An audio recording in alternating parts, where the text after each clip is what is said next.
Welcome to episode 8 of Rabbit Hole Reviews. We're going to take a look at the Smith & Wesson Model 659 in 9mm. So where did this handgun come from? Well, the 659 represents one iteration of a whole series of Smith & Wesson double stack and actually single stack 9mm handguns. So the operation of the Smith & Wesson 659 is a double action, single action with a double stack magazine holding, well, as it shipped from the factory originally, it was a 14 round magazine. As you'll see in a little bit, you actually can get a 15 round magazines from Smith & Wesson. So that's definitely an upgrade. But this 659 goes all the way back to the 1960s with the Model 39 Smith & Wesson. That was a single stack 9mm holding, I believe, 9 rounds in the magazine. All steel construction, just like this. That was blued steel. This is stainless steel.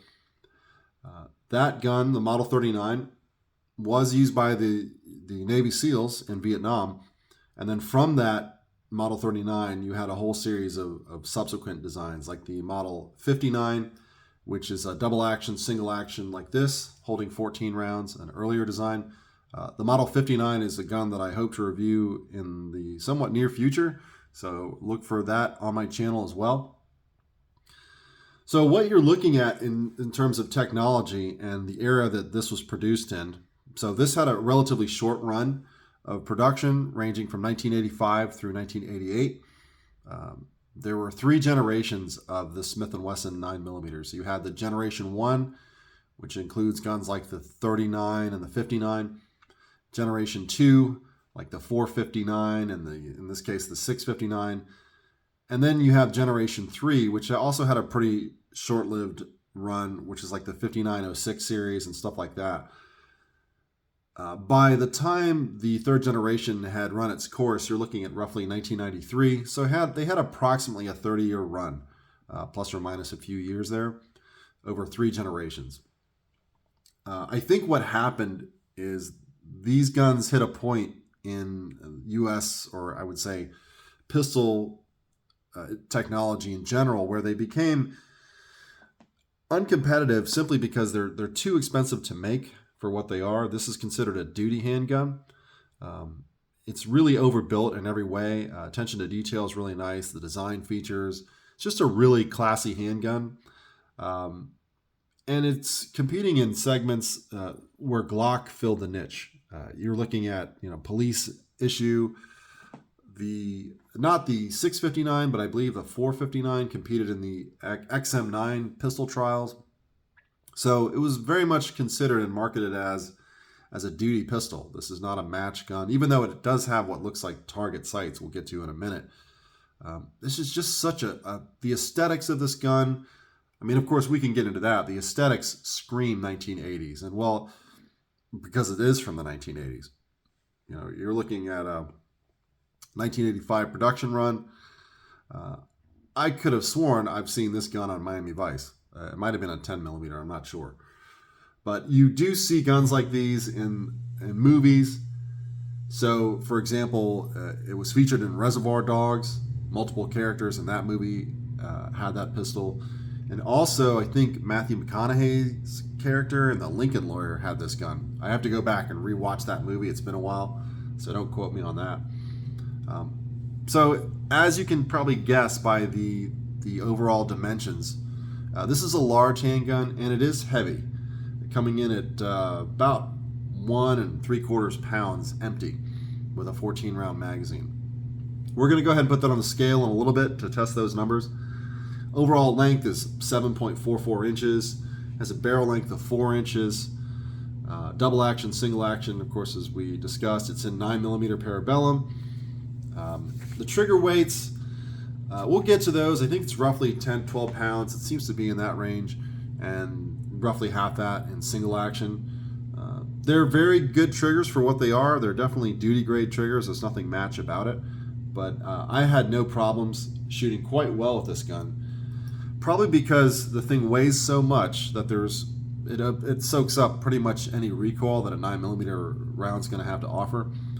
You can shoot plus Ps through this. This gun is built like a tank. It can handle it. So that's definitely a plus. Let's go ahead and take a look at the sights to start off with. That's the one noticeable feature you'll see in this kind of gun. They have other sights. This is not the only style sight. This is more of a high profile sight. But you can see it has these integrated wings left and right that protect the rear sight. So if you happen to drop this, say on a concrete floor somewhere, or whatever happens, the rear sight's not going to get damaged. And of course, if you look at the front sight, it is machined into the slide, so that's not getting damaged either, most likely. So very sturdy handgun. You look, you see it has a decock on the slide. It is ambidextrous. That is the only feature on this gun that actually is ambidextrous. And I have no problems reaching all of the controls in this gun, save for maybe the magazine release, because the magazine release is very, I think the grip profile of this gun is very similar to like a Beretta 92FS/M9. If you look at it, I have pretty large hands, but even on the Beretta, I have to kind of take my thumb and kind of reach around the grips a little bit because of the thickness of the pistol grip to activate that magazine button. It's not a raised magazine button by any means. It's certainly doable. Of course, the magazines, as you saw, they eject out smartly, so there's no issues with any kind of vague magazine ejection.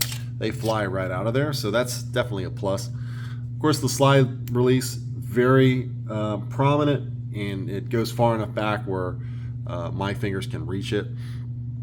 The only thing I don't like about this handgun, as I always try to find something to criticize in any review, is the magazine disconnect. So if you notice, there's no magazine in the pistol at this point, and even if there were a round in the chamber right now, which there isn't, it wouldn't do me any good, because with the magazine removed, it locks out the trigger. It deactivates the trigger. So you've got a dead trigger.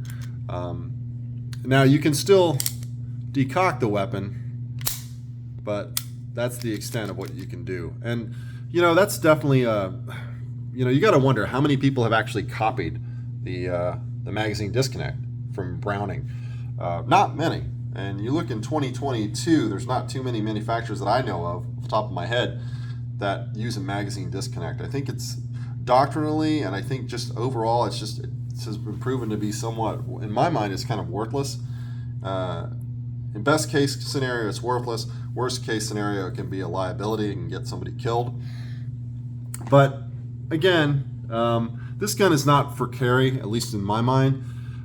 It is relatively heavy. It's going to be probably over 45 ounces loaded. We'll find that out in a bit. Not because it's not accurate, and not because the ergonomics aren't good and anything like that. It boils down to the weight. I think for 15+1 in this size handgun, there are other options out there that will give you 17 or even more rounds, even up to 18 or 19 rounds. And they're going to be lighter because they're going to be alloy frame or polymer frame. So again, I love this gun. I have nothing really to criticize about it, save for the magazine disconnect. But I know, and of course when I bought this gun, I bought it with the intention of it being a collectible and a shooter, just a range toy that I would take out and enjoy. And I love shooting this handgun. The sights pick up very nice. They're probably a little overkill for a duty handgun in this model, but they do have other sights that are not as high profile as these. So if you look and you find a 659, not all of them have this sight arrangement. They have one that's a little bit lower profile. Let's go ahead and put it on the scale and see what the weights are.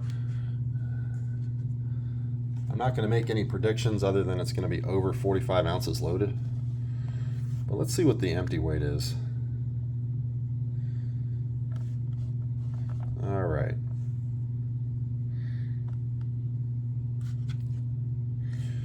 So with an empty magazine, which I will insert now, you're looking at 39.75 ounces. Now, I will now replace that with a loaded 15 round magazine. So if you look, the ones to get, the magazines to get are these. So what you're going to notice is I mean, aside from the Smith & Wesson logo on there, it has a round counter, counting it out to 15 rounds. So that's your first giveaway that this is the uprated magazine. And it'll have a polymer floor plate, which the factory mags that came with this gun lack. And of course, what you can't see here is underneath these rounds, it has a high-vis follower, like an orange follower. So those are the three ways you can identify at a quick glance the upgraded magazine. So if you buy one of these pistols, definitely get these magazines, in my humble opinion. So loaded with 15 rounds. Look at that, 45.8 ounces. And then, of course, if you were to carry this gun with 15 plus 1, which I would probably do if I was carrying it, 46.2 ounces. So not light by any stretch of the imagination. But again, the big trade-off is the durability. This thing can take lots of rounds. It's that good. Now, of course, this gun doesn't come with these wood grips that you see here. I added that as like to replace the stock Smith & Wesson polymer grips. Those grips they're just not as nice. I have several different sets. Of course, I have the original grips. I have an Uncle Mike's set, which are actually less expensive than these. They're about $10, and those are really nice. Surprisingly nice for $10 grips. They provide a ton of traction. They're super durable. You're not going to worry about scratching your grips when it's an Uncle Mike's rubber grips. Those are great. If I was going to take this gun to do some real world work, like as they say, like a go to war gun, I would probably put the Uncle Mike's grip on there. But this is not going to ever fill that role. So let's move on to the trigger pulls.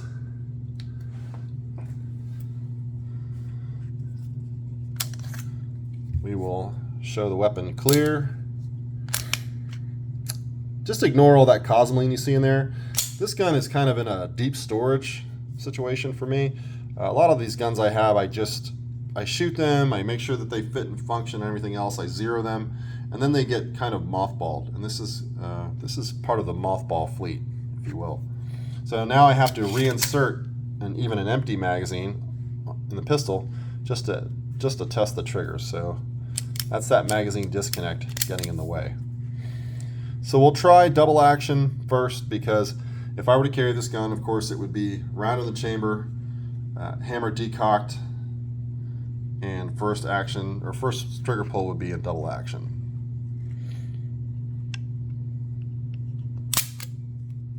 All right, let's cue up this gauge. Sometimes it doesn't want to cooperate. I think the battery's running down.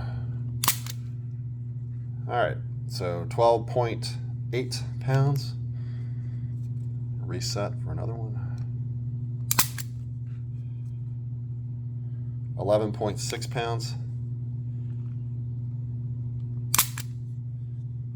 And 12.2 pounds.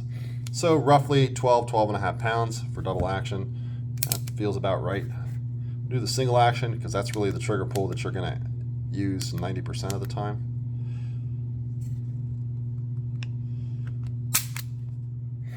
Right at 6 pounds even. We'll see how consistent I can get these trigger pulls.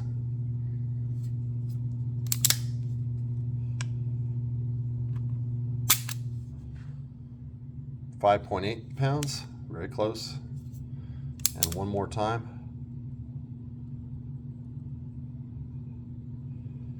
Let us see. 6.2 pounds, if you can see on the gauge. So very consistent. Again, it's a duty grade trigger. Could you do trigger work on this? Yeah, of course, you could do trigger work on anything. I don't think it's really worth it. I think you should keep it stock, because when shooting this gun, I had no issues with accuracy, and the trigger definitely helps with it. It's just, I would describe it as adequate to just above average. I don't think they skimped, but again, they're not gonna. Smith & Wesson's not gonna put a ton of work into making a match grade trigger on what's considered a police duty gun. So, as a house gun, you could have this as a house gun. I mean, the weight's not an issue. Being over 46 ounces loaded is not an issue if it's in your house. The only downside is the lack of an accessory rail. And you know, I wish, of course, this was probably never going to happen, but you know, we can wish and wish away. I wish Smith & Wesson would reintroduce this gun. I'm pretty sure they don't have the tooling for it anymore. They could reintroduce a gun like this and make it part of their custom shop. So they could put an accessory rail on the dust cover, maybe offer a slightly different sighting options. I don't know, put an RMR cut in there, do a couple of minor upgrades, keep the heavy duty construction all stainless steel, beef it up, make it as nice fit and finish as this gun is. And I think there would be a market for it. Maybe it's people in my age bracket might find it appealing. If you like the 1980s aesthetic and you know you want to take a stroll down memory lane, I think a lot of people would buy it. I just love the way these handguns shoot. I like the way they look.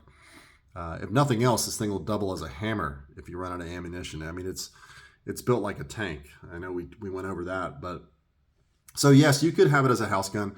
I bought it again as a collector and a shooter, and I think that role is where it fits nicely for me.